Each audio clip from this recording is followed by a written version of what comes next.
Buenas tardes a todos, bienvenidos a esta nueva sesión dentro del seminario World and Words Are Burning y a esta sesión de lectura en Ucopoética con Gerardo Rodríguez Sala, al que tengo el grandísimo placer de poder presentar hoy.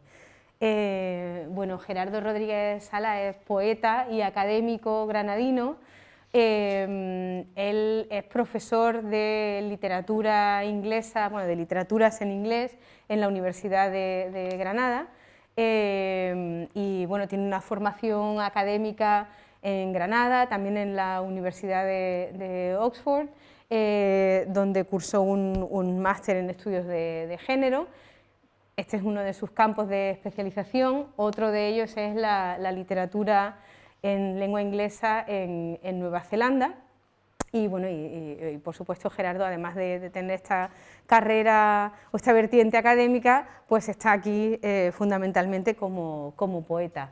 Él es el autor de 3 obras publicadas hasta la fecha, la colección de relatos Hijas de un sueño, que publicó la editorial Esdrújula en 2017, el poemario Anacronía, publicado por Valparaíso en 2020, y la obra teatral Bulanicos, que fue publicada por el Patronato Federico García Lorca y la Diputación Provincial de Granada el año pasado, en 2021. Ha publicado sus poemas en revistas, bueno, a nivel más local o más nacional, en antologías publicadas en España, pero también ha publicado poemas en revistas de otros lugares del mundo, como en Chile, en México, en Uruguay y en Australia, en revistas australianas también. Ha participado en muchas antologías de poesía, algunas de las cuales iremos mencionando a lo largo de esta sesión, pues un poco para contextualizar algunos de los textos que Gerardo querría leer. Y bueno, y actualmente está inmerso o está concluyendo un nuevo poemario del que también pues, nos gustaría que nos hablase al final de esta sesión y bueno, vamos a tener también el lujazo de que nos lea algunos poemas inéditos que estarán en esa colección, en ese poemario. Y bueno, como yo no quiero tampoco robarle tiempo a la conversación sobre poesía y a la lectura de poemas, pues nada, solo quiero agradecerle el que aceptase nuestra invitación para participar, darle la bienvenida a Ucopoética y, bueno, y agradecerles a todos el estar aquí. Y, bueno, agradecemos muchísimo a Ucocultura que haya pues, hecho posible este tipo de actos, este tipo de espacios de encuentro, que la verdad es que para los que estamos sobre todo en el lado académico, pues son algo que se vive como con mucha intensidad y no sé, con mucha ilusión también, porque es también salirnos un poco de la parte a lo mejor un poquito más formal o más encorsetada de nuestro trabajo. Entonces, bueno, pues muchas gracias, Gerardo, y cuando quieras arrancamos. Vale, bueno, yo, si me lo permites, sí que quería dar las gracias también, unirme a tu agradecimiento y dar las gracias a Ucopoética por contar conmigo, por supuesto a Ucopoética, o sea, a Ucocultura, detrás de todo este proyecto, este laboratorio además tan interesante de unir la investigación con la creación, que yo creo que muchas veces tendemos a separarlo y me parece, bueno, alguien como yo que viene también del entorno académico, para mí es muy interesante generar esa dicotomía, ¿no? Investigación, creación, y reflexionar en torno a eso, y aparte también pues dar las gracias por crear este espacio, estos mundos fragmentados en los que estamos realmente inmersos ahora, y esta imagen del mundo de las palabras ardiendo, y de ahí también el título que yo le quería dar un poco in extranjis aquí a mi presentación, que es Las letras se hacen humo, que está sacado de mi poema Palabras de papel, y jugando un poco con esa imagen de tratar de reinventar este mundo desolado en el que nos encontramos a través de las palabras y del diálogo. Así que muchas gracias a Ucocultura, Ucopoética, Paula, Javier Fernández y a Pedro Ruiz, que están detrás de toda la organización. Así que quería comenzar por ahí. Bueno, muchas gracias. Bueno, pues yo creo que arrancamos hablando de anacronía. La imagen de la portada está proyectada en la presentación que estáis viendo y yo casi que antes de dejarte hablar, antes de dejarte leer el primer poema, me gustaría que nos contases un poquito sobre el título y sobre esa imagen de portada que para mí tiene muchísimo significado. Entonces, te quiero empezar preguntando para que nos cuentes un poco sobre los paratextos. Muy bien. Que rodean Bueno, aparte la yo al crónica. pensar en la imagen de portada me acordaba de ti, de Falling Man de Lilo, la imagen del hombre cayendo. A ver, anacronía, tal vez empezar por el título, ¿no? Anacronía es una palabra que tiene una doble acepción, ¿no? Por un lado es el error de colocar una cosa o una persona en un tiempo que no le pertenece, una desubicación temporal, pero por otro también sería pues esa idea de intemporalidad, de tratar de generar un objeto que va más allá del tiempo y que lo supera. Y yo creo que es un poco lo que he tratado de hacer con este poemario. Es un poemario que parte de una experiencia personal, que es la pérdida de un hermano en un accidente de moto hace ya 20 años, y cómo trato de buscar, pues bueno, exorcizar ese dolor, esa pérdida, a través de la poesía y de la literatura. Entonces lo que genero es un objeto estético que va mucho más allá de esa pérdida. Es decir, ha habido un proceso de duelo y después de ese proceso de duelo se produce un enfrentamiento a esa realidad a través de la poesía. Entonces, claro, lo que produzco sí es verdad que se divide en tres partes que se titulan Ayer, Ausencia y Porvenir. Y la primera parte, la de ayer, es una parte muy personal, donde hay aparentemente unas conexiones muy personales con mi experiencia vital, pero en realidad hay una transformación a través de la poesía. Y aquí yo siempre comento, por ejemplo, en Hijas de un sueño, que era mi primera colección de relatos, donde el punto de partida es una experiencia también muy personal de mi abuela que fallece y cómo en el entorno familiar hay una ética de los cuidados con mi madre y mis tías cuidando de ella. Y cuando generé ese relato y se lo leí a ellas me decían, pero eso no fue así, ¿por qué no has contado lo que fue, de verdad, ¿no? Entonces creo que es bastante iluminador del proceso de transformación que requiere la poesía. Entonces, jugando un poco con esa doble acepción de anacronía, pues lo que trato es de generar precisamente esa doble intención. Por un lado, enfrentarme a esa pérdida y generar un espacio de, pues bueno, de mistificación del objeto, ¿no? de esa muerte, tratar de digamos, entender esa pérdida a través de la mistificación que yo creo que se produce en cualquier objeto literario. Al final hay un proceso de transfiguración que hace que esa pérdida como tal pues se pueda mistificar un poco, ¿no? Entonces a lo mejor hay un primer intento de generar ese objeto de conexión con el hermano perdido a través de la mistificación de la literatura, pero por otro sí que hay un intento también de enfrentar la muerte como tal, ¿no? Entonces, viniendo para acá, me estaba acordando de que es algo que no he comentado en otras conversaciones, pero sí que he percibido como cierta utilización del tropo del doppelganger, que sería esa especie de figura fantasmagórica que se le presenta a un ser vivo, ¿no? de esa especie de figura fantasma del otro lado, ¿no?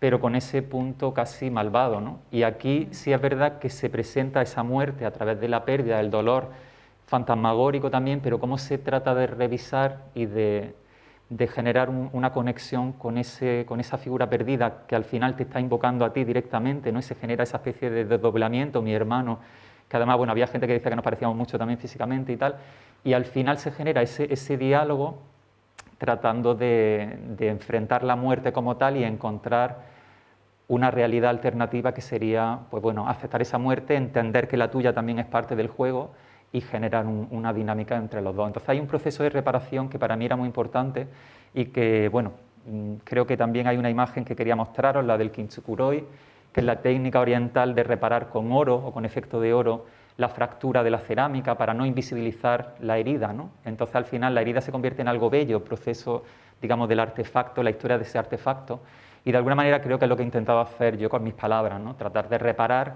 pero al mismo tiempo de generar pues bueno, una reparación emocional. Y por supuesto la imagen de la caída que al final es la caída que se produce siempre que te encuentras con una situación de este tipo y es una imagen muy cíclica, muy recurrente, porque también esa imagen del tiempo, digamos, existencial, pues muy central en mi poemario. El cronos no es importante, el tiempo progresivo no es importante, lo importante es ese tiempo emocional ese tiempo sensible, casi proustiano, ¿no? Y al final pues se trata de convertir esta caída en un vuelo. Creo que al final es lo que yo trato de hacer también con la imagen del avión al principio del poemario, un viaje a Nueva Zelanda.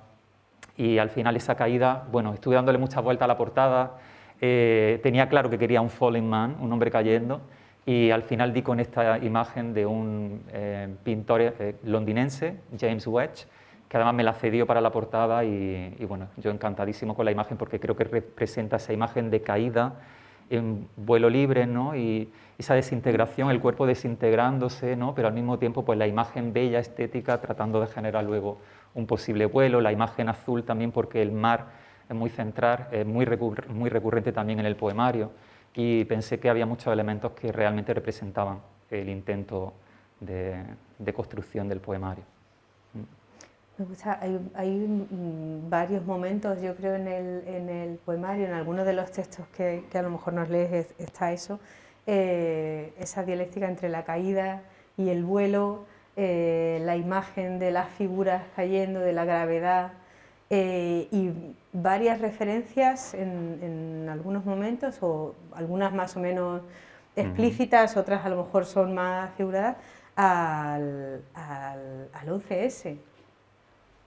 A los atentados del 11S, Sí, a las sí. figuras cayendo de las Torres Gemelas De hecho hay un esos momentos poemario, posteriores a los choques. claro, que es Torres Gemelas, se titula, porque además, claro, como juego un poco autoficcional, mi hermano era mellizo de mi hermana, quiero decir, eran mellizos, entonces la imagen gemelar de alguna manera se construye o va construyendo también la imagen del hermano perdido, entonces también ocurrió que el accidente fue en 2001, en octubre, y bueno, pues realmente luego había pasado lo del 11S justo antes, yo lo viví también con mi hermano en ese momento y de alguna manera el poema de Torres Gemelas juega un poco con esa idea.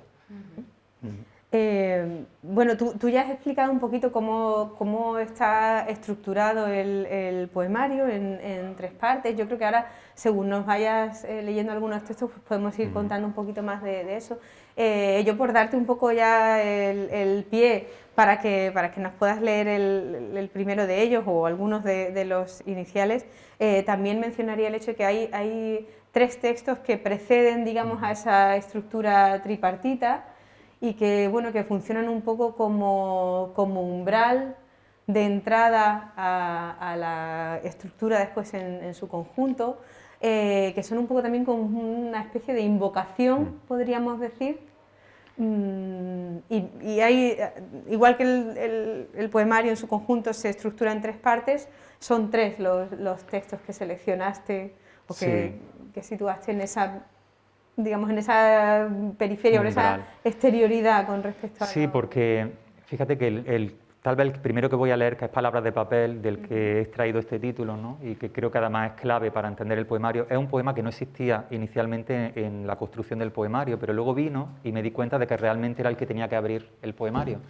Y ese juego con la invocación, yo creo que también un poco jugando con la importancia en los poemarios clásicos, ¿no? Si hablamos de poemarios como Sidney, Astrofield Stella, ¿no? O los sonetos de Shakespeare, cómo empiezan con esa invocación a la poesía y de alguna manera es como una poética, ¿no? Es bueno, una especie de invocación a la palabra y en este caso jugando precisamente con la poca transparencia que podemos encontrar en las palabras con una situación así, ¿no? Como las palabras se quedan absolutamente cortas para reflejar el dolor, pero al mismo tiempo esa necesidad de aferrarse a ellas para intentar expresar de alguna manera, ¿no? El asunto. Hay otro poema en el que repito insistentemente, no conseguí decir que estabas muerto, ya es una frase cíclica en el poema, ¿no? Y yo creo que es eso, es intentar buscar en las palabras, por un lado, una explicación a por qué tenemos el lenguaje, vamos a intentar sentirnos arropados por ese lenguaje, pero al mismo tiempo cómo se escapa, ¿no? Y claro, para mí era muy importante abrir el poemario con esa invocación a las palabras, a la poesía, para intentar encontrar, ¿no? el objeto al que te estás dirigiendo, ese objeto estético, y hacerlo a través de la palabra. Entonces, claro, está Palabras de papel y luego otro que se titula Odisea, con esa clara indicación del viaje que estamos a punto de empezar, y luego otro que se titula Lobo, que refleja claramente esa metáfora del dolor, ¿no? Punzante que te persigue. Y bueno, yo creo que es la manera de arrancar un poco ese viaje emocional que, bueno, hablamos de anacronía antes, pero claro, una anacronía temporal, pero también espacial, porque es un viaje a Nueva Zelanda, o sea, el poemario se estructura, se vertebra a través de un viaje a Nueva Zelanda y el regreso a Granada, a mi ciudad de origen, todo ello a través de una voz poética que va mutando de alguna forma, y esa anacronía es espacial, temporal y emocional. Pues Gerardo, yo creo que estamos todos ya deseando escucharte alguno de los poemas, o sea que... Vale, pues si os parece voy a comenzar leyendo Palabras de papel, que es el que arranca.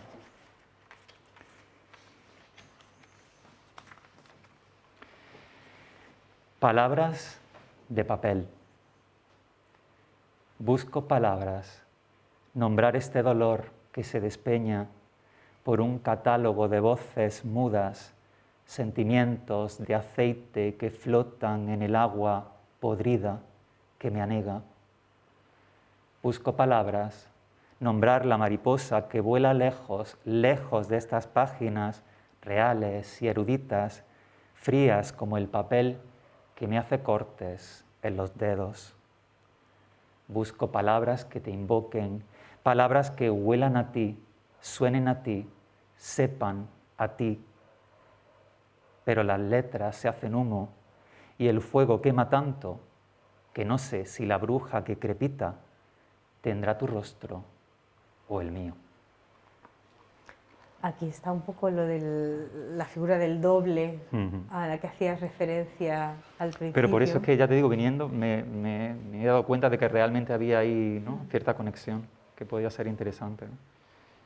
Y es muy, muy bonito el generar esa invocación en términos de búsqueda, de indagación, me gustan las referencias a no la palabra como algo tan abstracto, sino a la materialidad del papel, a la idea de hojear libros, de buscar no solamente en términos a lo mejor de inspiración abstracta, sino como búsqueda física, sí, casi. yo es que creo que además es muy recurrente en el poemario, es todo imágenes muy plásticas, muy tangibles, ¿no? Es tratar de, yo creo que es agarrarse a ese dolor y tratar de entenderlo y de tocarlo, ¿no?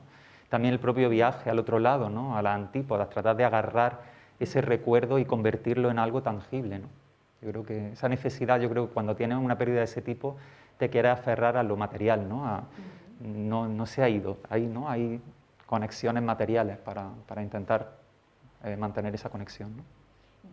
Yo muchos de esos elementos que a lo mejor son como más, no sé cómo describirlos, costumbrista es una palabra que no me gusta mucho, pero elementos a lo mejor más apegados a la vida cotidiana, a la vida diaria, hay mucho de eso en los poemas de ayer, de la primera sección del poemario.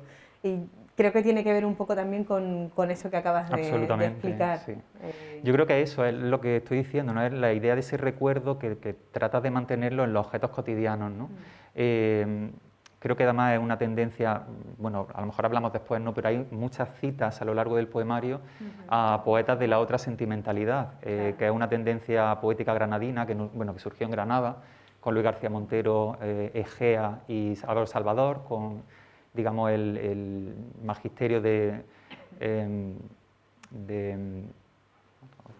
Juan Carlos Rodríguez, efectivamente, que se me ha ido, gracias. Y efectivamente, claro, hay referencias a ellos tres, hay referencias también a Ángeles Mora y Teresa Gómez, que son mujeres claves de esa tendencia.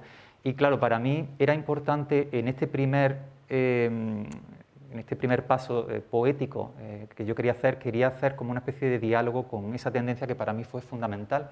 Es decir, yo cuando comencé la carrera había una asignatura que era común con hispánicas y ahí se me introdujo a toda esta poesía granadina y me acuerdo que me marcó y para mí fue un antes y un después. Entonces, de alguna manera, aunque luego por supuesto que evoluciono hacia otros derroteros, también me lo llevo al ámbito del Pacífico, que al fin y al cabo es el mío, con mis referencias académicas, ¿no?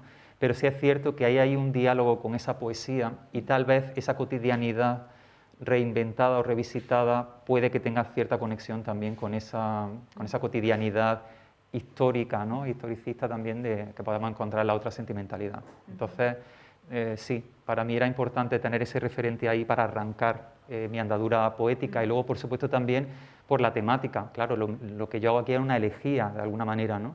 Y tenía claro que quería un lenguaje sencillo, aparentemente, que sugiriera que estuviera cargado de silencio y ese entorno poético de la otra sentimentalidad me daba cierto juego para generar ese diálogo.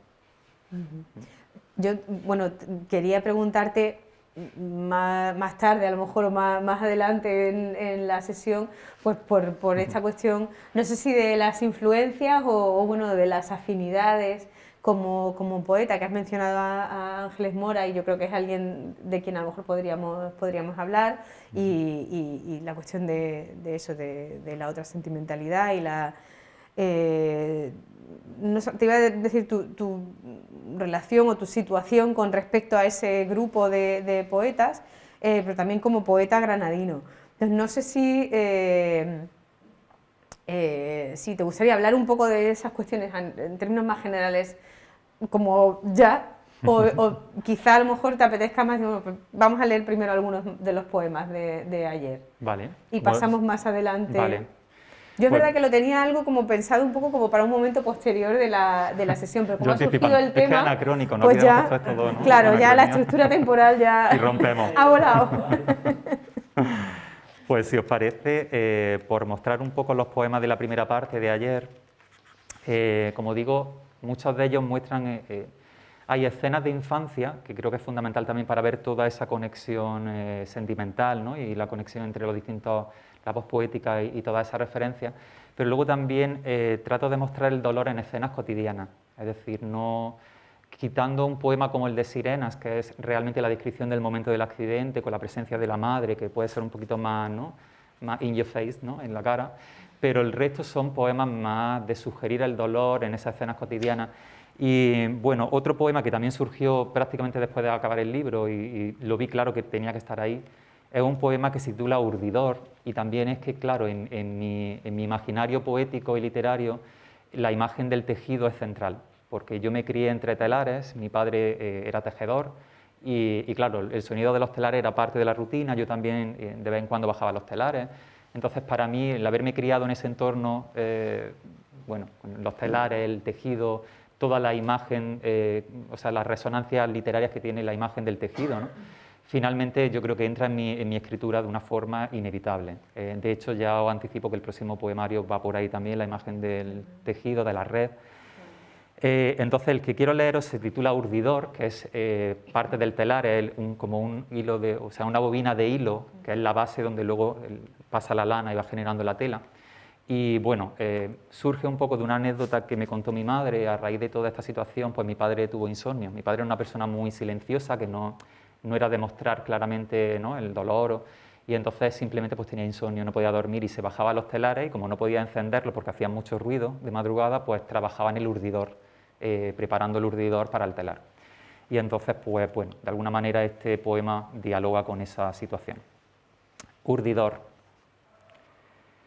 Cuando abriste los ojos de madrugada, él no estaba allí vigilando tu sueño, él no estuvo allí a tu lado nunca, desde que un día olió la pena a gasolina. Cuando abriste los ojos de madrugada, él no estaba allí, solo tú con la noche, sola tú, ¿por qué me dejas sola, sin ti, sin él, solo la noche, solo el hueco en la almohada, solos los tres? Cuando abriste los ojos de madrugada, él no estaba allí. Bajaste la escalera persiguiendo las migajas del cuento, aquella luz temblando en la ventana, aquella luz tejiendo cada noche en los telares, plomizas, telarañas. Cuando abriste los ojos de madrugada, él estaba allí, urdiendo insomnes hilos, palpitando al son metálico de aquella rueda, lentamente enredado en su bobina, en el ensueño gris que nos deshizo. Estaba pensando ahora en esta idea de solos los tres. Me ha venido a la cabeza una línea de T.S. Eliot que dice: ¿quién es el tercero que camina a vuestro lado? Y estaba pensando en esa estructura tripartita, pero tú has mencionado antes un poco hacer este esbozo también sobre tu familia, la conexión de los mellizos, la idea gemelar, la conexión del parecido familiar entre tu hermano y tú, y veo en este poema y en otros sitios esas imágenes de esas como triangulaciones. ¿Hasta qué punto eso es algo consciente o es algo que se ha ido un poco filtrando? Pues no, realmente, a ver, cuando pensé en la estructura tampoco pensé en que hubiera tres, porque por ejemplo inicialmente había 2 poemas iniciales, no 3, y luego de repente pues pensé que quería ese poema ahí, ¿no? No sé, creo que de alguna manera se ha ido conformando esa estructura tripartita, a lo mejor. En el caso del poema que acabo de leer, claro, evidentemente está el matrimonio y luego la tercera persona que es el hijo, porque claro, realmente la pérdida del hijo creo que se marca también mucho en el poemario, ¿no? La imagen de la madre, del padre, ¿no?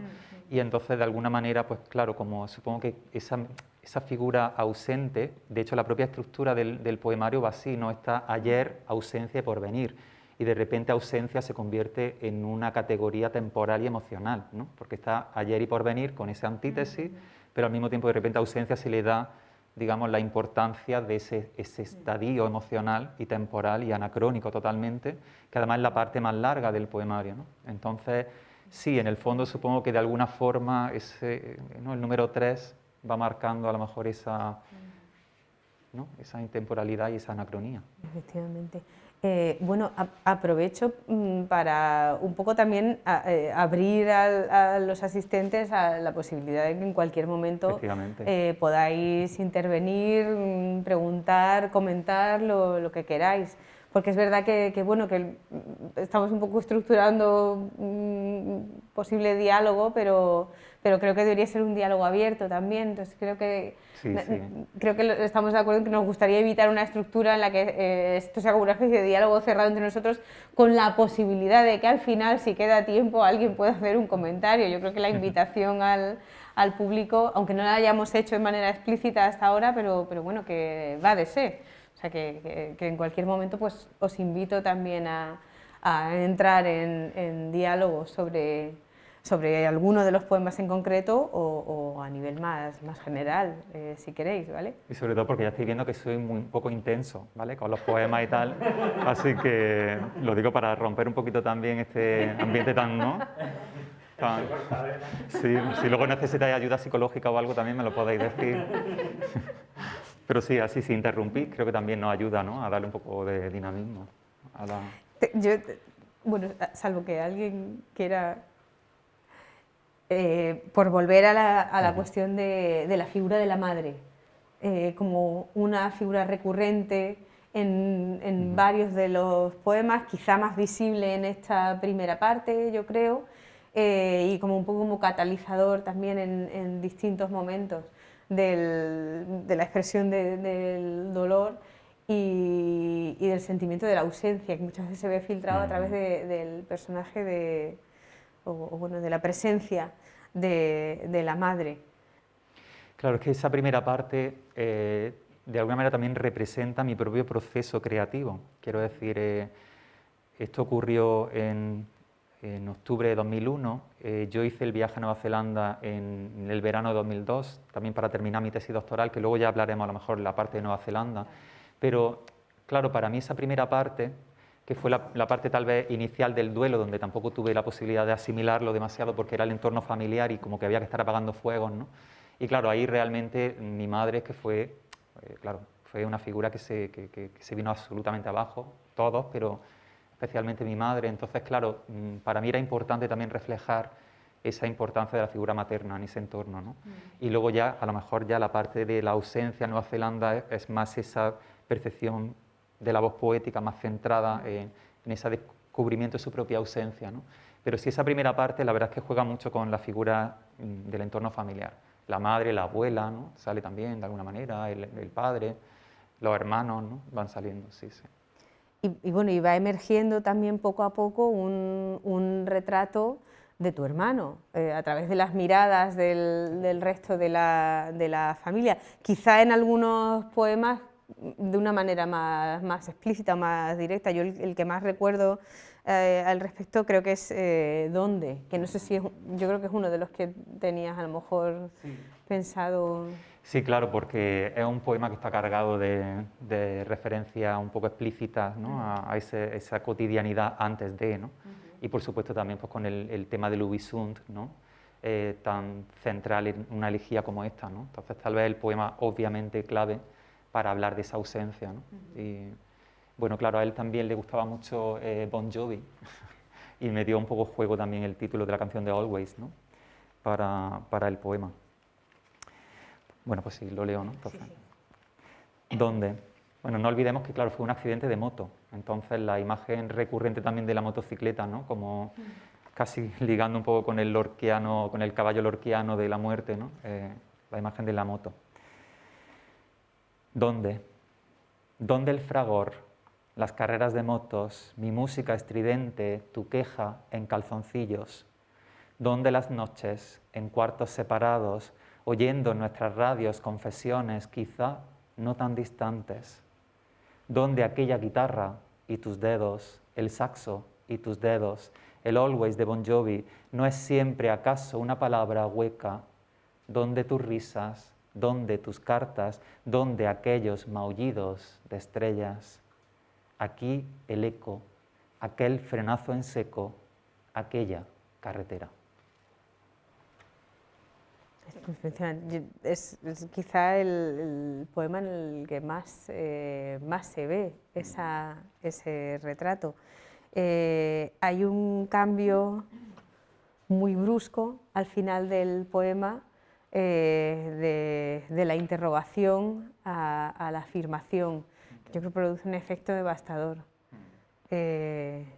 Casi el chirrío, ¿no? Efectivamente, son versos muy cortos, muy pocas palabras, muy breves, después de esa sucesión de preguntas más o menos encadenadas unas con otras, que claro, pone fin a ese retrato de una manera muy drástica.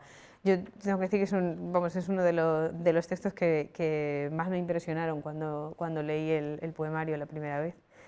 Y me gusta mucho. No es el último, pero es el penúltimo poema de esta primera parte. Y bueno, tú has hecho ya varias alusiones a ausencia, a esa segunda sección del poemario, y has explicado también un poco cómo encaja con tu biografía, digamos, con ese viaje a Nueva Zelanda. Algo que ya empieza en poemas como ¿Dónde?, que es la inclusión de, a lo mejor, de referencias a la cultura pop, que un poco sirven para reconstruir pues eso, una cotidianidad, un entorno cultural más pegado a lo inmediato. Luego en ausencias se multiplican, hay muchas de esas referencias culturales muy diversas, pero muy orientadas, muy enfocadas a Nueva Zelanda. Está la cuestión del vuelo también, la imagen del vuelo, de volar, del viaje, también en esa segunda parte. Y bueno, y hay muchas, entre todas esas referencias culturales que he mencionado, muchas a la cultura maorí, a aspectos locales de la cultura neozelandesa. Creo que para la mayoría de nosotros Nueva Zelanda es una referencia de exotismo, las antípodas. En el mejor de los casos lo relacionamos con los paisajes, con la naturaleza, en el peor con Peter Jackson y el set de rodaje del Señor de los Anillos. Entonces, creo que para la mayoría del público son referencias que evocan un exotismo que tú, en fin, que le consigues dar la vuelta de una manera muy interesante. Es una cotidianeidad muy curiosa en cómo hablas de Nueva Zelanda. Entonces, quiero que nos cuentes un poco sobre eso, sobre qué significa para ti Nueva Zelanda como paisaje imaginado también. Claro, para mí era muy importante trascender, como decía antes, ese dolor personal. Creo que es muy evidente, es decir, el poemario empieza con esa primera parte aparentemente personal, insisto que hay mucho de transformación ficcional en todo el proceso, pero es verdad que luego la parte de Nueva Zelanda, para mí, la clave es el diálogo que va más allá de la pérdida personal. Que creo que además es una temática recurrente en mi ficción y en mi creación. Es decir, Hija de un sueño para mí era recuperar la voz, la memoria histórica de las mujeres rurales a través de la oralidad, ¿no? Y era pues recuperar la forma de hablar, pues todas esas historias silenciadas que no son parte de la memoria histórica a través de todas esas mujeres rurales. ¿Qué pasa? Que en la parte de ausencia del poemario yo quería dialogar con la pérdida y con el dolor, pero trascendiendo la pérdida personal. Entonces quería hacer un diálogo de memoria histórica con el Pacífico. Entonces, claro, es verdad que mi área de especialización académica es el Pacífico y sobre todo Nueva Zelanda, y lo que hago realmente es entrar en toda esa pérdida, ese pasado de desposesión de tierra, de genocidio, de exterminio de la raza aborigen.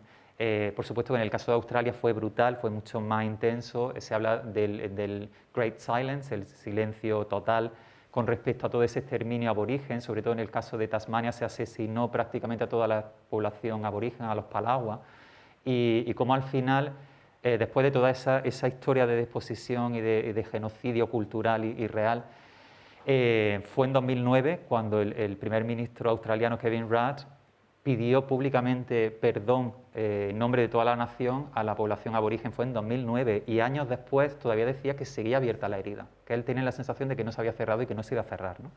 Entonces, claro, a mí eso me resonaba mucho con nuestra propia experiencia de memoria histórica. Y en el caso de Nueva Zelanda es verdad que no hubo un exterminio tan masivo, pero sí es verdad que, bueno, que se expropiaron muchas tierras, hubo un genocidio cultural brutal, y sin embargo, pues bueno, ellos a raíz del Tratado de Waitangi trataron de ponerlo todo en orden.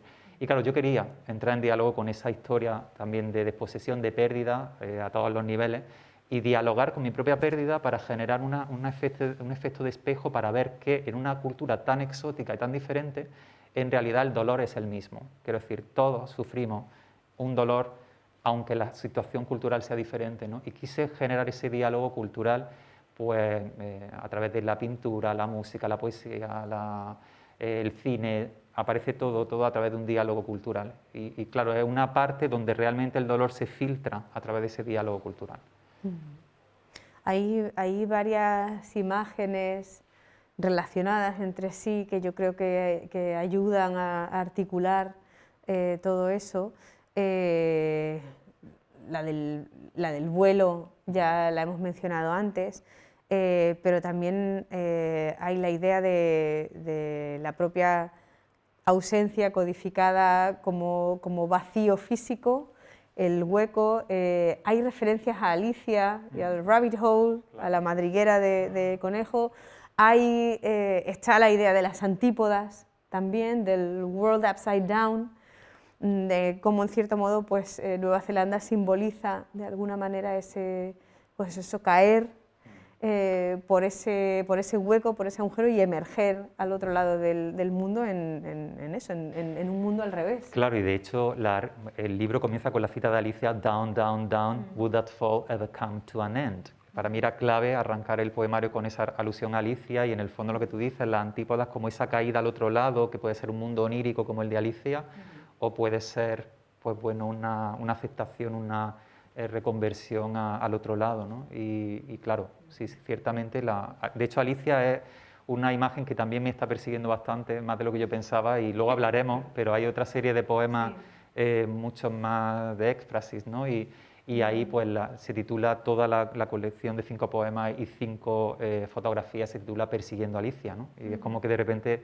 me encuentro persiguiendo a Alicia en mi poesía y en mi escritura. Pues ahora después vemos también un poco esa otra referencia. ¿Nos lees algún poema de ausencia? Bueno, como decía, toda esta parte es, bueno, aquí tenía para que vierais un poco el concepto del urdidor, los hilos, ¿no? Vale. Bueno, pues si queréis nos vamos a centrar primero en algunos poemas relacionados con el diálogo maorí, con la cultura maorí. Hay muchos poemas que tienen títulos maoríes, porque para mí era importante también visibilizar la cultura a través de su lenguaje, ¿no? Y voy a comenzar con un poema donde dialogo con ese busto que tenéis ahí, se titula Nouvelle-Zélande, de Margaret Butler, Y creo que vamos a ir viendo un poco todo ese diálogo con ese pasado de exterminio y de colonización. El poema se titula Nueva Zelanda, jugando también con el título de la obra. Que no te engañe mi mirada tranquila y silenciosa, ni mis labios carnosos, ni mi torso desnudo. Soy la isla sin brazos y sin Oaxaca, mujer racial y exótica, remesa, fertilidad colgada al cuello, fatua y baldía.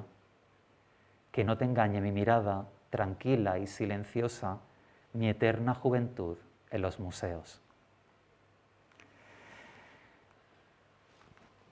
Si te parece, leo también, por ejemplo, como son un par de poemas relacionados con este diálogo cultural con la cultura maorí, y ahora el otro sería Maori Warrior, se titula Guerrero Maorí, es un poema que dialoga con esta escultura de Molly McAllister, que está en Auckland, en una de las plazas de Auckland. Como veis, es un mamotreto de un guerrero maorí. Estoy aquí, mazacote de bronce, rodeado de gente que me soslaya, de edificios modernos que engulleron mi tribu y mi pasado. Estoy aquí, acepto mi derrota, soy invisible entre vosotros, pese a mi cuerpo, pese al dolor opaco. Y el tercero es un poema que representa un encuentro amoroso entre un paqueja, que sería la palabra para referirse a la figura blanca europea, y un maorí. Y para mí representaba un poco también el encuentro de culturas, ¿no? Y se titula hongi, que es una palabra para referirse al saludo maorí, donde dos personas unen la frente, digamos, y la nariz, y se supone que aspiran el alma el uno del otro. Creo que es una imagen muy bonita. Hongi. Aquella noche no llovía, solo en la calle. Compartimos la cama como extraños, la misma lluvia, la misma pena, pues ni el sol de tu pecho prendió el cuarto anegado, mientras tus palmas achicaban el agua de la alcoba, lamiéndome la piel. Aquella noche no llovía, solo en la calle. Dejaste en el olvido la hombría de tu tribu para entrar en mis pupilas, para abrir las puertas de tu mundo. Rozamos la nariz y respiramos la misma brisa al mismo tiempo. Aquella noche no llovía solo en la calle. En mi pueblo llovía y en el tuyo la misma lluvia, y el arca que forjamos en la penumbra surcó las olas. Te iba a preguntar, lo que pasa es que ya con el tercer poema se rompe a lo mejor un poco la tendencia, pero ahora vuelvo a él también. Los dos poemas anteriores que nos has leído de esta sección y que están un poco inspirados por escultura, por monumentos, en el segundo caso más un movimiento que es arte público, que está expuesto en la calle. Tú has hecho alusión antes, hace un ratito, a la cuestión de la memoria histórica, y en ambos poemas hay se ve la ruptura entre lo real y lo aparente, entre el cómo se lee o el cómo se percibe un determinado fenómeno y lo que está detrás. Hay la invisibilidad del guerrero, está la cuestión de la malinterpretación que se puede hacer de esa figura, de ese busto femenino.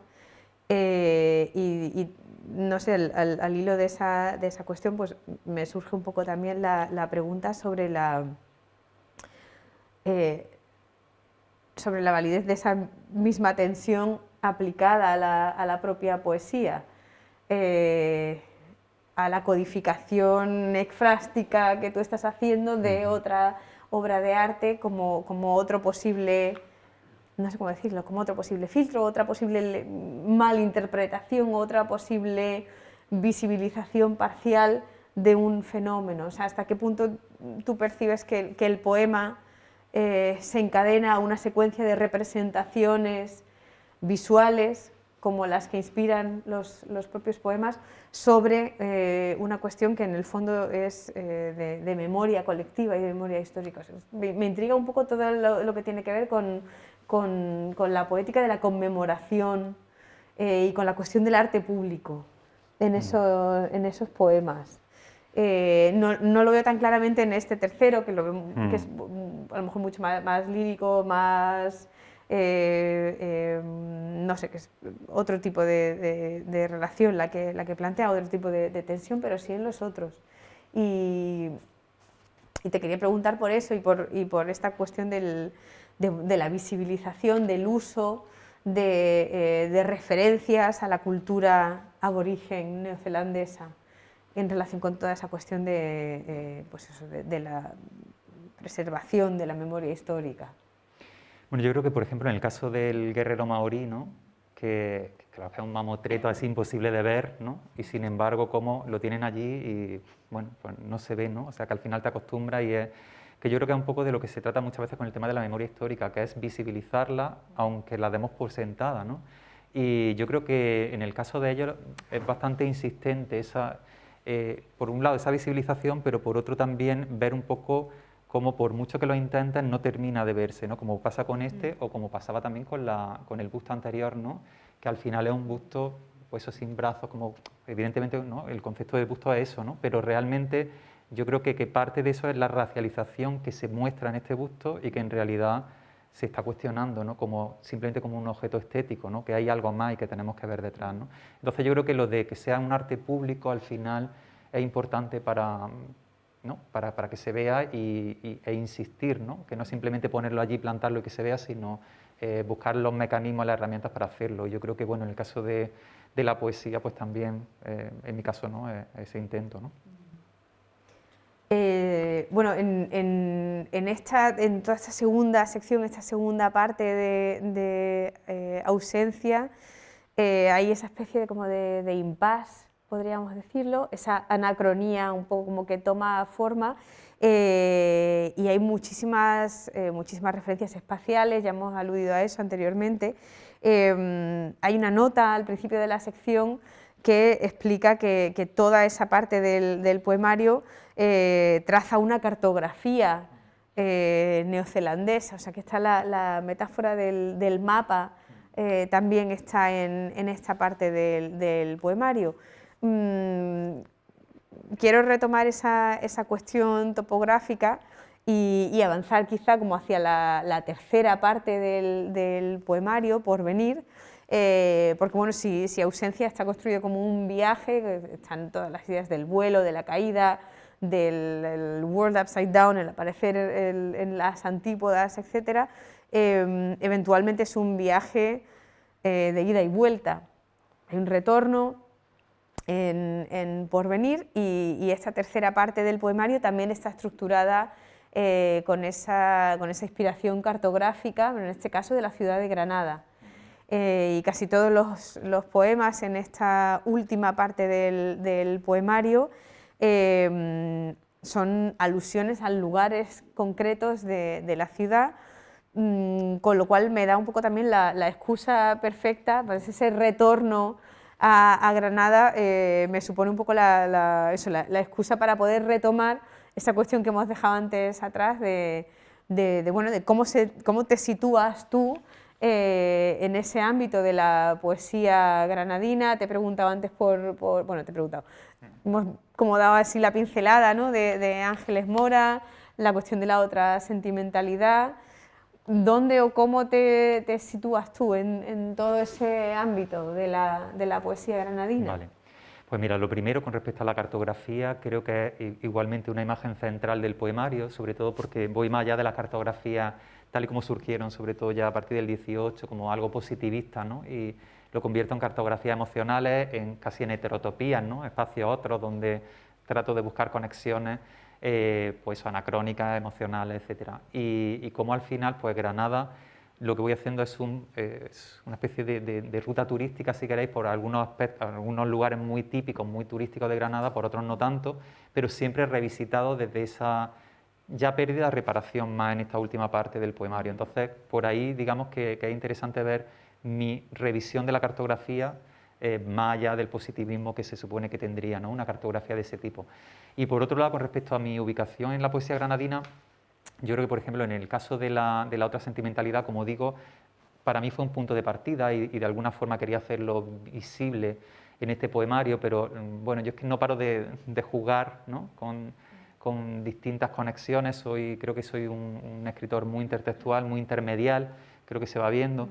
Y al final, pues bueno, está este juego, ese diálogo con la otra sentimentalidad, sobre todo aquí, pero por ejemplo en el próximo me voy por otros derroteros, ¿no? Y al final creo que es eso, y de lo que se trata también la literatura, ¿no? Ir jugando, ir dialogando, pero siempre tratando de mantener pues tu propio juego, ¿no? Y controlar tú también tus voces y lo que quieres hacer, ¿no? Y por supuesto que la otra sentimentalidad, aparte me une una amistad muy especial a Ángeles y a Teresa, ¿no?, Ángeles Mora. Y bueno, están ahí, ¿no?, y son referentes siempre en mi poesía. Al hablar de esa cartografía granadina, has mencionado que muchos de los lugares que utilizas un poco como la excusa para distintos poemas son lugares muy turísticos. Y eso me lleva de nuevo a la cuestión neozelandesa, o a unir las dos cosas con cómo juegas un poco con, no sé cómo decirlo, con las expectativas o con un poco con las ideas preconcebidas sobre determinados lugares sobre los que estás escribiendo. En el caso de Nueva Zelanda, pues yo hacía alusión antes pues, a este exotismo, a lo mejor con el que creo que muchos de nosotros relacionamos ese lugar, y en el caso de Granada, al hablar de eso, de la cuestión turística, de la manera en la que se codifica un lugar de una manera muy particular para las personas que lo visitan de manera ocasional, ¿no?, o eso con fines turísticos, el darle la vuelta a eso, el generar algo inesperado desde los lugares que están tan fuertemente codificados, me resulta muy interesante, me llama la atención. De hecho, había un poema que quité de la parte de ausencia, luego lo he publicado como inédito, que era Comarca, ¿no?, y jugaba con la imagen de la comarca, tal y como ¿no?, cómo se juega en la trilogía del Anillo, y juega un poco con ese choteo, ¿no?, de tratar de ver cómo te lo lleva, ¿no?, cómo nos vamos apropiando de esas comarcas, esos espacios, y al final se convierte en algo turístico. Sí, para mí era importante revisitarlo desde ahí. Sí, sí. También el cómo hasta qué punto esta tercera parte o los poemas de esta tercera parte juegan o un poco funcionan a través de la idea del retorno, del regreso, porque es verdad que esa segunda parte, ausencia, habla de un proceso de duelo, no sé cómo decirlo, duelo en la distancia, o de la necesidad de distanciarse físicamente para proseguir, digamos, con el proceso de duelo. Entonces, no sé hasta qué punto Porvenir implica poner en juego esas ideas de recuerdo, de todo lo que tiene que ver con la retrospección en concreto. Sí, estaría conectado con toda esa idea ¿no?, de retrospección, porque en realidad como voy jugando con esa anacronía a lo largo de todo el poemario, el porvenir en realidad juega todavía con recuerdos, con flashbacks y conexiones y tal, y sobre todo también creo que es un momento de reparación y de fusión, ¿no?, porque por ejemplo hay un poema que es Generalife, donde realmente se funde, digamos, la cultura un poco del Sacromonte granadino y tal con la cultura maorí, ¿no?, y de repente todo ya se une y cobra ahí cierta conexión, ¿no? Y creo que al final es eso de lo que se trata, ¿no?, de buscar esa conexión de un espacio que se supone que es el Generalife, pero de repente ya resuena absolutamente con toda esa parte del Pacífico, ¿no?, y al final voy generando esa heterotopía de la que hablaba antes. No sé si Generalife es uno de los poemas que nos querrías No lo había pensado, leer, pero... ¿no? Bueno, nada, no, pero no. que me da igual, que lo leo, vamos, tengo aquí directamente. No, pero si no, de los que tuvieras así un poco pensado. No, pero creo que es un poema para ilustrar un poco lo que os comentaba, ¿no?, sobre todo esa conexión. Generalife. La ciudad tiembla entre destellos, abren camino los cipreses y encauzan el delirio de la noche que se avecina. El tablao palpita a oscuras, las sombras ensordecen pupilas y gaznates, encienden las siluetas, los rostros pendencieros trotando entre butacas. Danzan dos hemisferios, al compás de unas lenguas desafiantes, detienen el avance de los siglos, las cómplices cadencias de cuauaus y guitarras. Sí, efectivamente, se ve esa imagen de fusión, la idea de la danza de los dos hemisferios, que de nuevo nos devuelve a toda la cuestión de las dualidades, de la que hablábamos anteriormente también. Hay mucha música en esta última parte, es algo que no había pensado así, como no había elaborado muy conscientemente, pero hay mucha música, hay muchos momentos de música. Sí. Bueno, en realidad en el libro, y ya os digo, es que en realidad siempre voy jugando con toda esa intermedialidad, ¿no? Yo creo que si léenos algún poema más de los que tú hubieras pensado, que esto de generaliza ha sido como salir así un poco por la para nada, a lo tangente. mejor no sé si leer el que cierra el libro, digamos, como para cerrar la parte de Anacronía, por anticipar a lo mejor un par de... Bueno, pues ya simplemente leería el poema con el que cierro el poemario, que creo que ya es una forma de concluir, si queréis, esta parte, y a lo mejor hablar brevemente de algo más, pero es con el que cierro. Se titula Nunca. El olvido es el pájaro que vuela bajo el suelo, sumido en las raíces infinitas del árbol deshojado. El olvido es la anciana con los ojos vacíos, las arañas que tejen nuevos párpados cerrados, nuevos duendes que urden bruma en las ramas del mito. El olvido es el diente que desgarra la noche, que sangra moribunda, que llora gotas negras que no se ven, pero que gritan sin voz y que arden húmedas dentro, muy dentro. ¿Quién es la antípoda de quién si tú saltaste al mar desde aquel árbol, saliéndote del mapa sin dejar siquiera anchura a este vacío? El recuerdo es la sombra torpemente zurcida a los talones y el olvido la piedra que no termina nunca de caer. ¿Está Peter Pan al final de este poema? Podría. Nunca también. No, sí, pero eso de la sombra zurcida a los talones, o antes hablabas de Alicia y de cómo Alicia un poco te persigue todavía, en tu imaginario está Alicia también, siempre. Supongo, ¿no? Pues no sé si Peter Pan también.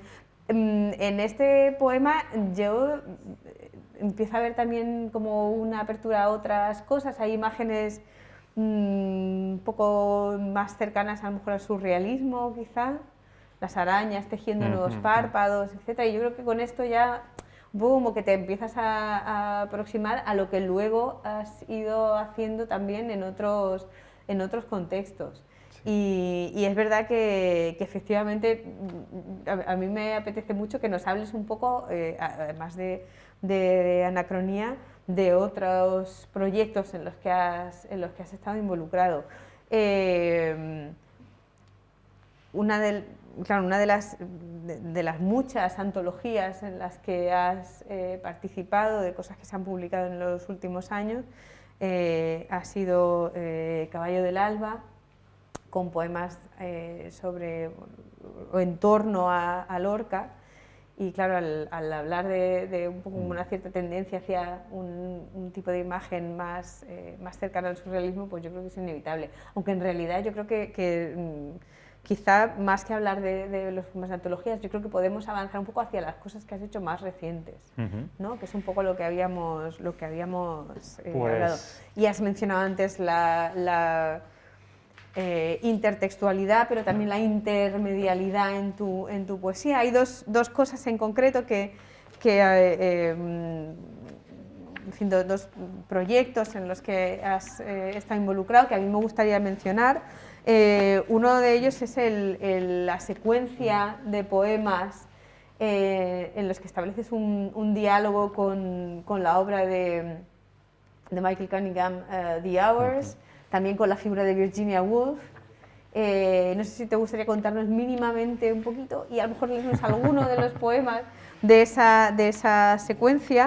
Vale, bueno, pues a lo mejor antes de contaros eso, sí que tal vez mínimamente por romper un poquito toda esta intensidad, comentaros que, por ejemplo, recientemente también contribuí a una antología de poesía granadina, Verso al amor de la lumbre, y lo hice con un poema donde dialogaba con las redes sociales, que creo que, bueno, por ver un poquito cambio de registro, ¿no?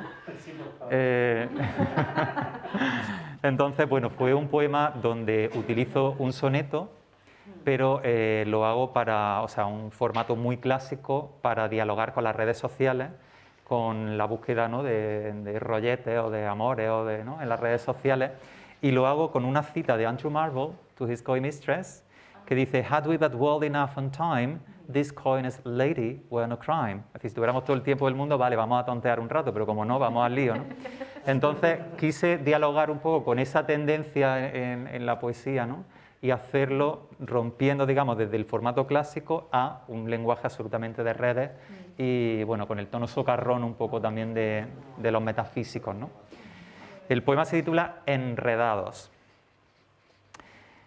En Twitter no me sobran caracteres, en Facebook entre muros somos reos, en Instagram stories y escarceos, tus emails me parecen misereres. No somos ya millennials como eres, Snapchat y TikTok son tus cameos, no siento por Skype nuestros deseos, Tinder quizá nos traiga otros placeres. ¿Por qué levantas pérfidas murallas y almacenas en Dropbox mi cariño, plegándome en carpetas con tus miedos? Hartos de postureo y de pantallas, no te enfades conmigo, no te riño. Del WhatsApp son los callos de mis dedos.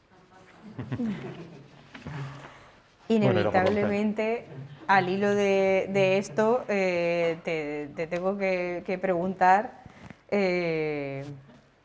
Pero, a ver, tú tienes mucha presencia en redes sociales, pero yo creo que tú no, corrígeme si me equivoco, que a lo mejor estoy metiendo la pata hasta el fondo, pero tú no utilizas, yo creo, las redes sociales como forma de expresión poética. No. Pero inevitablemente al hilo de este poema te pregunto por ese fenómeno en poesía muy joven, o no tanto, a lo mejor en algunos casos, donde sí se está utilizando las redes sociales como medio para la expresión poética. Bueno, en realidad las redes sociales, yo creo que, como todo, ¿no?, el uso que les des, es verdad que hay una poesía, pues bueno, muy inmediata, muy, ¿no?, pero bueno, también con un consumo que yo siempre estoy a favor de que todo tiene su público, ¿no? Y entonces, pues esa poesía de consumo de redes creo que está también muy en boga, ¿no? Pero también es verdad que, por ejemplo, en el caso de Twitter hay un grupo de poetas jóvenes muy sobrados, la verdad, y están consiguiendo la mayoría de los premios actuales, y han generado como una etiqueta que es tweet literatura, y la verdad es que están generando un debate y un diálogo muy interesante. Ya solamente imaginaos Twitter, que además es muy inmediato, y sin embargo están consiguiendo tener esa atracción por la inmediatez de las redes en la poesía, y creo que que realmente están generando ahí un espacio bastante interesante. Y por supuesto, claro, el lenguaje de redes al final va entrando también en la poesía y me parece interesante de explorar. Evidentemente, como digo, hay de todo, pero sí que hay una tendencia que yo diría sobre todo es una poesía joven, relativamente joven, y a mí me parece muy interesante, desde luego. Una duda, no sé si es una duda, una reflexión así un poco vaga que me surge, es que cuando leo sobre el uso de redes sociales como medio de expresión poética, me encuentro con mucha frecuencia con el tipo de argumento que ve en ese tipo de expresión una plataforma para que un público que normalmente no querría o no accedería a poesía en formatos tradicionales, libros de poemas, acceda. Sin ir más lejos, el fin de semana pasado en El País venía un reportaje bastante amplio sobre poetas muy comerciales, muy populares, algunos de los cuales pues también están utilizando las redes como medio de expresión, y muchas veces utilizaban pues esa especie de defensa, ese tipo de argumento, que a mí me resulta curioso porque en el fondo me da la sensación de que en ese planteamiento lo que subyace es una consideración jerárquica de que, bueno, que usar el Twitter para escribir poesía está bien, pero que en el fondo no es de verdad, y que si yo lo que quiero es conseguir que luego cuando yo publique un libro de poemas, pues estos mismos followers que tengo en Twitter y que están leyendo mis tweets, me acaben comprando también el libro. Entonces me resulta curioso cómo incluso por parte de personas que utilizan esos medios de expresión, persiste todavía como una forma de justificarlo que sigue teniendo un poco al poemario en formato de libro como la verdadera poesía, podríamos decirlo, ¿no? Como el auténtico formato en el que la poesía debería aspirar a leerse. O sea, que entiendo que todavía... Sí, hay cierta resistencia, ¿no? Y que incluso por parte de las personas que la practican, esa forma de expresión aún es algo subsidiario. Quiero decir que como que todavía las redes no eclosionarían totalmente, a lo mejor como medio de expresión autónomo. Veo eso, que incluso en la manera de hablar sobre la cuestión por parte de personas que lo utilizan o que lo practican, sigue prevaleciendo esa lógica. Pero bueno, esto la verdad es que es un poco meternos ya en un jardín un poco complejo, y me da un poco de rabia además que no podemos estar escuchando a Javier, porque creo que esta sería una cuestión sobre la que él tendría mucho que decir, muchísimo más que yo desde luego, pero bueno, quizás simplemente eso pues lo podemos dejar para más adelante y volver un poco eso a cuestiones de intertextualidad, intermedialidad. Hay eso, dos proyectos en los que has estado involucrado. Yo hacía alusión antes a esa secuencia de poemas estructurados como un diálogo con la obra de Cunningham. Y con la propia Woolf, quizá, o con la figura de Virginia Woolf. Sí, bueno, la verdad es que eso fue un proyecto en el que me pidieron participar, que era un diálogo poesía, bandas sonoras, específicamente. Y claro, yo me lo llevé, fijaos que la conexión fue la música, pero claro, yo me lo llevé al diálogo con Cunningham, la novela, la película, y bueno, entonces creé como un tríptico de poemas que son los nombres de las tres protagonistas, Virginia, Laura y Clarissa. Y bueno, pues realmente fue ese diálogo con la banda sonora, pero también con imágenes, con una descripción casi ekfrástica también, ¿no? Por ejemplo, en el caso de Virginia. Lo que pasa es que, bueno, no sé cómo vamos de tiempo, pero a lo mejor contar por encima un poquito los proyectos y ya leeros mínimamente algo del nuevo libro, porque yo creo que vamos regular, ¿no? Entonces, bueno, pues realmente están esos tres poemas en un libro que se llama Versos para bailar o no. Como digo, voy dialogando con las tres. Luego también había seleccionado un poema inédito, que probablemente será parte del próximo libro también, donde hago una especie de diálogo con Lady of Shalott y The Rime of the Ancient Mariner, y voy generando ahí una especie de situación actual, presentando también todo el problema de la isla de plástico del Pacífico y jugando un poco con el tejido una vez más, y toda esa imagen de, ecológica y problemática. Luego también tengo un proyecto donde me invitaron a participar, que ha sido una experiencia impresionante. 5 poetas hombres y 5 fotógrafas. Teníamos que generar un diálogo y trabajar juntos. A mí me tocó con Carmen García, que es una fotógrafa de Granada. Y bueno, al final empezamos a jugar con sus imágenes, cómo podíamos plantearlo, y volvió a salir Alicia. Y llamamos un poco a toda esa secuencia de 5 poemas persiguiendo a Alicia. Y bueno, aquí he seleccionado un par de imágenes de ella, ¿no? Que son todas como mirando a través de una mirilla, ¿no? Y bueno, hice 5 poemas relacionados con eso, también con un punto casi autoficcional, porque ella me dio imágenes, por ejemplo, estos son sus padres bailando de joven en una foto, ¿no? También tiene ella una foto tumbada con sus piernas, entonces me monté yo la película, ¿no? Un poco de su historia vital, y la convertí en una voz poética, ¿no? Y jugando un poco con todas las resonancias de Alicia. Y al final, pues creo que esta poesía también anticipa mucho el tipo de poesía más fluida, la que estoy trabajando ahora, ¿no? donde bueno, hay ciertos guiños casi con los novísimos, con una poesía, tú hablabas de Cummings en algún momento, Sí.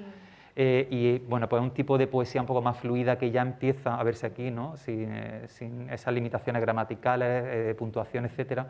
Voy jugando ya con todo eso por aquí. Y bueno, y realmente pues de ahí casi que me lanzaría bueno, al que será mi próximo proyecto poético, que ya está más o menos cerrado, ya que se puede decir que ya lo he cerrado. Y bueno, es un texto donde me vuelve a perseguir toda la imagen del tejido, realmente estructural, juego mucho también con las redes, es decir, entro un poco en las redes, el concepto de redes que tenemos actualmente, utilizo un motivo clásico, pero me lo traigo de una forma muy libre a la actualidad, entonces es un poemario donde dialogo mucho con la situación actual de distintas perspectivas y voy generando un tapiz, ¿no? A lo largo de todo el poemario. Y claro, voy jugando también formalmente, muy experimental, porque utilizo metros muy clásicos, desde pies clásicos literalmente, los pies clásicos griegos, hasta, yo qué sé, formato, vuelvo a utilizar el soneto, algunos formatos metros más clásicos, y luego rompo también con esa poesía pues un poco fluida y deslavazada, ¿no? Y entonces, pues bueno, había seleccionado un par de poemas, casi viendo un poco las dos opciones, o sea, las dos tendencias. Voy a empezar con uno de ellos donde juego con toda la temática trans, que me parece además de vital importancia en la actualidad, y juego con la imagen del monstruo y reconceptualizar toda esa imagen. Dialogo mucho también con el ensayo de Susan Stryker, Mis palabras a Víctor Frankenstein, que realmente le da toda una vuelta de tuerca al concepto de la criatura. Y bueno, voy a leer uno de los poemas, ya digo, inéditos de ese poemario, que va en esa línea. Son poemas que no tienen título, son numerados. No duele ser tu monstruo, con mirada de roca, las serpientes sisean en la gruta que excavaste en mi torso, tu bisturí me raja, zurce agujeros, tu criatura. No duele ser tu monstruo, ni mujer, hombre, águila, quimera, mural en blanco, pinta tus secretos en mí, dibuja tus antojos en mí, no duele ya. También yo trazo el mapa de mi carne sin borrar tus costuras ni mi naturaleza, el barro que otros ciñeron con alguna caricia transitoria, la mujer sin manzana, la mujer, paro, stop, hijos que galopan, stop, o vuelan hacia el triunfo, mírame sin espejos, son tus ojos de piedra, son tus ojos el mismo vientre anárquico que parió el mismo lodo, mismos puntos de sutura, no duele ser tu monstruo ni el suyo, y tú, ¿de quién?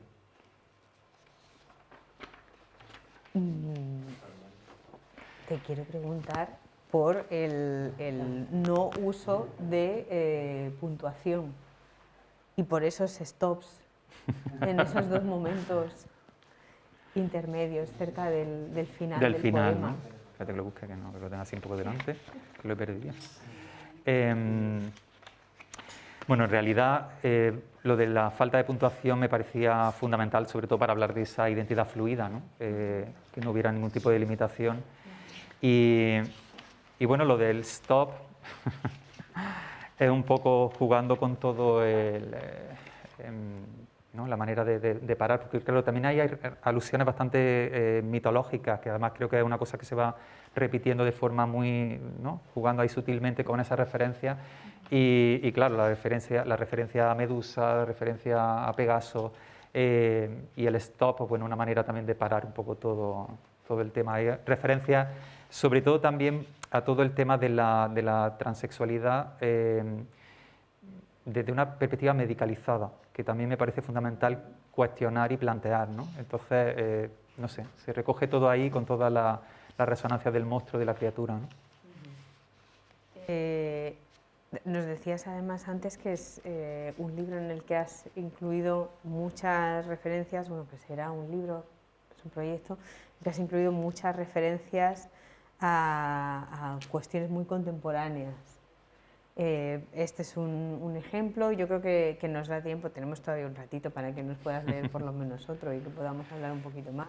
Pues si os parece, para que veamos un poco todas esas resonancias actuales, que bueno, es un poema que escribí evidentemente hace ya unos meses más, y claro, resuena bastante con toda la situación actual de Europa, ¿no? De hecho, no tiene título, pero claramente es un título enfocado a Europa y y todo lo que implica la actualidad.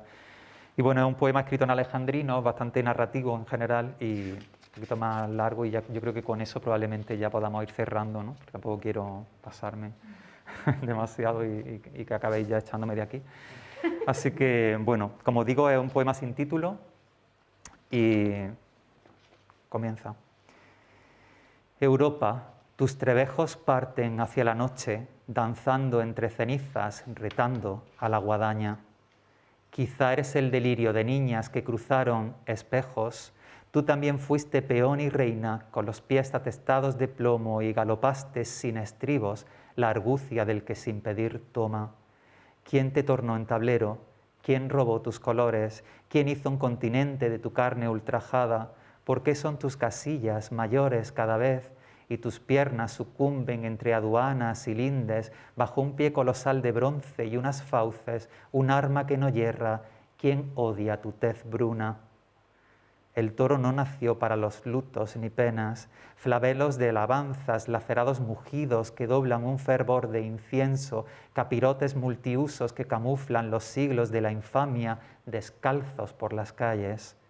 Vienen ya las mareas que inundan el tablero pespuntado por límites ficticios, ratoneras que urden los de siempre. Aquí no habrá cobijo, ni Dios para vosotras, ni serán bienvenidas las pieles atezadas, ni llenará la luna las pozas de otros ojos, ni abriremos las puertas a nuestros corazones. Europa, tus cercados no te protegerán de ti misma. Los hijos que no pariste nunca se agolparán sin tregua en la fe de tu orilla, breves tallas de sal en el televisor. ¿Dónde está mi bebé? Ayudadme, he perdido a mi bebé, ya no volverá la paloma, nunca, palabra de humo sin retorno y sin fin, y Joseph, cualquier nombre, aunque ella lo repite, gritando sin compás en la balsa que vino en su busca. Los brazos abiertos sueñan mar, mientras otros no sueñan, ni Eilan ni Galeb ya no sueñan y yacen de bruces o besando el suelo que no quiso abrazarlos, no quiso acallar con arrullos las ráfagas de ayer, pues los niños no entienden de lindes ni de insignias. Valeria también yace boca abajo, abrazada a su papá. Los dos concedieron al río su bravura. No debes retarte con el río. ¿Acaso importa el nombre? El cuento siempre acaba con un buitre esperando al niño. Mientras tú haces la foto, tú también cierras la puerta que tal vez algún día tendrás que golpear. Europa, hoy cabalgas sobre la yerta orilla. Tus preces a los dioses se han teñido de blanco, fundidas con la espuma que mulle las silentes siluetas en la playa, exiguas como el sol de invierno, microscópicos peones que fallaron el lance porque nunca entendieron las reglas de la partida, nunca soñaron un futuro. Ves quizás a tus nietos en estas faces tristes, vengarás estos párpados tupidos, estas luces truncadas, ladrarás como una perra antes de ordenar que acuchillen al homicida, antes de cantar al unísono con todas las mujeres terribles desnios himnos. Buscarás en el viento aquel olor a sangre que borró la justicia, redimirás el nombre que una vez os robó la diosa que se vende al poder desde antaño. Innombrables erinias, vengad hoy estos cuerpos. Es un texto que además, leído en estos días, pues tiene una resonancia aún más amplia de la que ya parecía aparente cuando lo leí la primera vez hace no mucho. Está la parte mitológica, que creo que es una parte importante además dentro del proyecto, y esas referencias, algunas con nombres propios a las varias crisis de refugiados que hemos vivido en los últimos años, y cómo enlazan las dos cosas, o cómo articulaste, digamos, esa visión que viene de la mitología clásica con estas cuestiones más de índole política actual. Es que yo creo que realmente también es como un hilo conductor de todo el poemario, ¿no? Ya digo, parto de un mito muy concreto, sería el mito de Aracné con Atenea, y digamos que me fui documentando para ver todas las partes del tapiz de ambas, y trato de traerme esa imagen, esa escena a la actualidad, ¿no? Entonces lo hago, pues claro, digamos que todas esas referencias clásicas al final resuenan con situaciones, en este caso tan obvias, ¿no? Como toda la crisis de refugiados en Europa y todas las, pues bueno, no sé, el polvo bajo la alfombra, ¿no? De Europa y bueno, claro, el libro en sí, la verdad es que bueno, creo que en este poema ya se puede ver que está plagado de referencias intertextuales, no necesariamente tienen no, o sea, no hay que ir indagando y viendo cada una de esas referencias, pero sí es verdad bueno, que hay un trabajo monumental detrás de todo esto para ir generando toda esa conexión intertextual y bueno, es mi pequeño tapiz, ¿no? Mi pequeña aportación a ese tapiz literario, pero al final, claro, hay una resonancia entre toda esa situación, pues bueno, toda la referencia a la erinia, ¿no? A la innombrable erinia y cómo de repente pues toda esa situación de la Orestíada, ¿no? De alguna forma encuentra aquí un eco brutal en una situación actual, ¿no? Y bueno, Europa con toda esa imagen de esa madre, ¿no? Obligada a parir y a tener esos hijos, quiera o no, no sé, voy jugando con toda esa resonancia clásica. Qué bien, hoy pues muchísimas gracias por leernos algunos de los poemas inéditos del libro y nada, y aprovecho de nuevo para un poco abrir el diálogo por si quisiera alguien del público también intervenir. Muchas gracias por aguantar hasta llegar hasta aquí, ya es un logro, ¿eh? Claro, sí, sí. Gerardo, en este nuevo poemario, claro, es que realmente veo como un cambio muy drástico en el tono y en la voz y también como en el punto de partida o el tema o el enfoque en el sentido de que antes, los dos libros anteriores, ¿no? Parten de procesos muy personales, de indagación personal y aquí parece que mirando para adentro y aquí parece que miras hacia afuera, sí, ¿no? Sí. Bien, no sé si quieres decir... Vamos, si quieres compartir Totalmente. algo en ese sentido, pero veo que hay un cambio drástico. Sí, yo creo en ese sentido, ¿no? que a lo mejor había como una primera parte inicial, ¿no? Como lanzarme al mundo de la escritura, porque realmente, claro, yo había escrito antes, pero por ejemplo, en el caso de Hija de un sueño, todo lo provocó la muerte de mi abuela, que para mí fue una cosa drástica que supuso la muerte de una generación y la sensación de orfandad. Y quise reflejarlo en mi escritura, ¿no? Y recuperar esa memoria histórica de mujeres. Entonces, como que, digamos, mis primeras obras ya tenían esa necesidad más personal, por supuesto a través de la ficción y de la creación, pero como que una vez exorcizados esos aspectos, había estado jugando, digamos, con esta visión más hacia afuera, ¿no? En otro tipo de poemas que no voy a leer hoy, ¿no? Pero que sí que he jugado en distintas antologías, pero en este poemario sí que tenía muy claro que quería esa mirada hacia afuera y sobre todo quería generar un diálogo con esa literatura universal mucho más amplio, ¿no? Y claro, hay un cambio radical en el tono, en la propia, o sea, en la forma, ¿no? Porque también ya os he comentado que experimento con distintas formas poéticas de metros diferentes absolutamente y al mismo tiempo, pues sí, esa mirada hacia afuera que para mí era fundamental en este poemario. Entonces sí es verdad que hay un cambio radical. Creo que vienen a decirnos que nos... Tengo al teléfono a Javier Fernández. ¡Ay, no me digas! El pobre. Pobre, espérate, vamos a quitar esto. No sé claro, ¿sabes qué pasa? Ay, míralo aquí. Claro, que como no se oye nada en el portátil, los está por aquí el mensajes mensaje. tampoco se han oído. Javier, Normalmente no sé si nos oye. Ponte tú con sin Pero- audio, que si no, no... Yo te oigo perfectamente, como Sí, nosotros... de redes sociales, digo, mira, y de nuevas tecnologías, digo, vamos a usar el teléfono, hombre, para Claro, sí. Al final es... Pues sí. Ay, madre. Bueno, primero quería felicitarte, en fin, saludarte en persona, que antes no he podido ser. Y quería hacerte un par de preguntas, si me permites. Por supuesto. Una que escribí en el chat, que quería saber Ay, claro. cuánto tiempo tuviste el poemario de Anacronía en la cabeza. Ajá. Y una vez empezada la escritura, ¿cuánto tardaste en terminarlo? Esa es la primera pregunta. Vale, pues bueno, la verdad es que fue un proceso muy largo, ya digo que ha sido, o sea, desde que ocurrió el accidente hasta ahora han pasado 20 años, yo diría que, bueno, fue un proceso largo de duelo en general, donde yo no tuve en mente escribir nada y tal vez, pues sería, o sea, yo tardé en escribir el poemario probablemente, lo que es escribirlo, ponerme a hacerlo y escribirlo a lo mejor como 2 años o así, ¿no? Siguiendo a lo mejor unos ritmos no siempre específicos y siguiendo esa rutina, pero sí como unos 2 años, y probablemente todo eso empezó a gestarse pues como 2 años antes, o sea que 4 o 5 años, digamos, en el proceso entre que empecé a planteármelo y cerrar todo el proceso de escritura. Luego también lo pulí mucho porque, como digo, iba buscando una aparente sencillez y que, por ejemplo, toda la construcción métrica que tienen los poemas, que no se notara, que no fuera una cosa forzada, y eso también me hizo pulirlo mucho. Vale, y también me interesa, bueno, yo la verdad que he trabajado un tema similar, ¿no? Entonces me puedo poner en tu pellejo, ¿no? A la hora de escribir esto.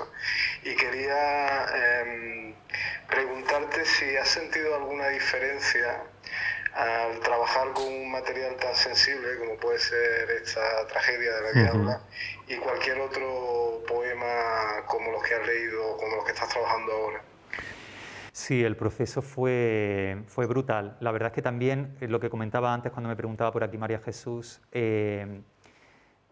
esa necesidad inicial de exorcizar estos temas, para mí fue una experiencia nueva, claro, porque yo había escrito anteriormente otro tipo de historias que nunca verán la luz, por supuesto, pero en este proceso de mi inicio, digamos, creativo en cuanto a publicaciones, fue un proceso complicado. Fue un proceso de luces y sombras, por supuesto, de poemas como el de Sirena, que me costaba horrores. Quiero decir, me ponía a escribirlo y pues no sé, pues me venían todos los recuerdos y tenía que parar, ¿no? Y ha sido un proceso realmente de exorcismo y de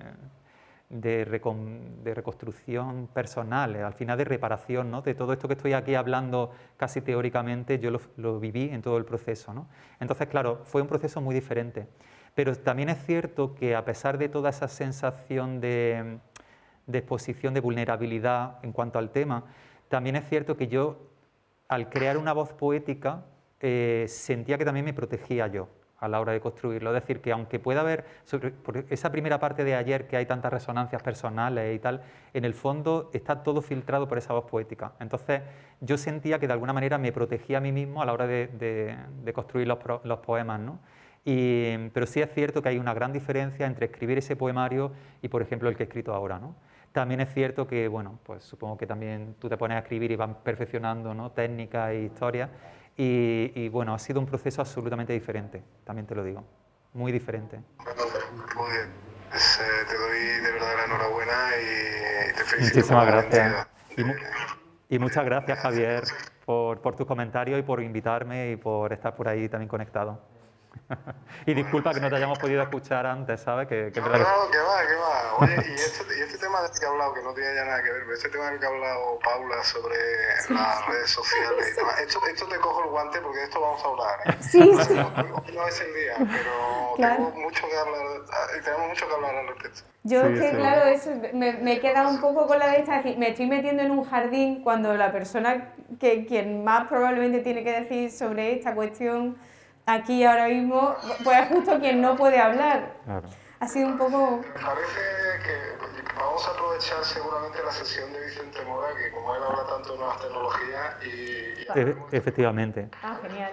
Yo, de hecho, lo iba a proponer, viendo que estaba él en el programa, me parece que entraréis sí o sí. Lo anoto para... Ay, qué bien. Estupendo. Pues muchísimas gracias, Javier. Otro para ti. Venga. Hasta luego. Chao. Gracias. Bueno, yo tengo que decir que cuando le he visto aparecer pensaba que venía a decirnos que nos teníamos que marchar inmediatamente porque cerraban ya. Está en vuestra casa. Vale. Eso me tranquiliza, pero vamos, igualmente yo creo que yo creo que además le hemos dado como un cierre muy bueno a la sesión con los últimos poemas que has leído, con la intervención de María Jesús, de Javier. Entonces, bueno, salvo que alguien más tenga ganas de hacer alguna intervención, pues yo creo que podríamos dar a lo mejor por concluida la sesión. Le doy de nuevo las gracias muchísimo a Gerardo por haber venido y nada, y os emplazo a todos por una parte a la sesión en formato más académico del seminario, que son las que hacemos los sábados por la mañana en la Facultad de Filosofía y Letras, en la Sala Leonor López de Córdoba. Y por otra parte, a la siguiente sesión en viernes tarde-noche. Para mí esto ya es la noche, ya trasnochar muchísimo casi, aquí en la sede de Ucocultura. Así que nada, muchas gracias a todos por venir y esperamos veros pronto por aquí también. Muchas gracias por todo.